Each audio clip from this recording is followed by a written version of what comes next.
Nak kurus, anda kena tahu apa suplemen the best yang boleh bantu bakar lemak-lemak di bahagian dalam tubuh, especially dekat organ, perut, dada. So ini kita ada lemak, nama dia visceral fat. So macam mana nak bakar lemak ni?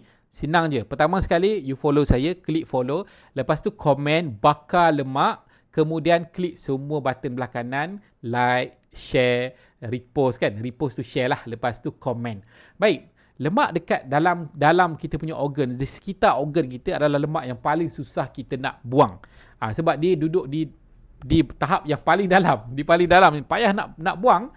So jadi cara dia ialah kita kena gunakan lemak juga. Lemak baik yang boleh bantu untuk cairkan lemak tak baik.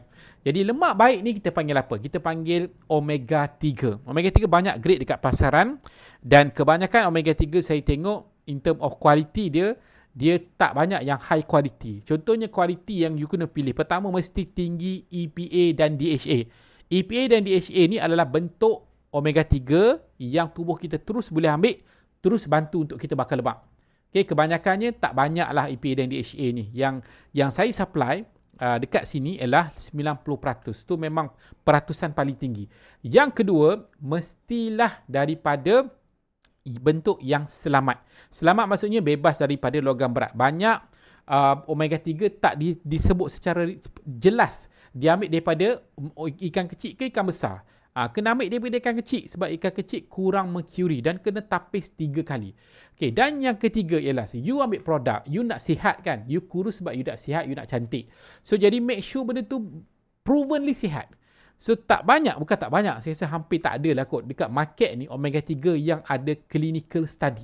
Yang mana sebelum benda tu dijual, benda ni dah diuji kepada beratus-ratus orang dan kajiannya balik dia akan cek memang kolesterol turun, memang lemak turun, memang otot tu jadi lagi bagus untuk bakar lemak.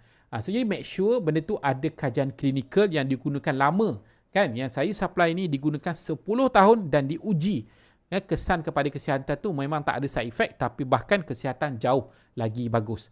So kalau nak dapatkan omega 3 untuk bakar lemak dalam dekat sekitar organ, okay, jangan lupa untuk komen dekat bawah bakar lemak.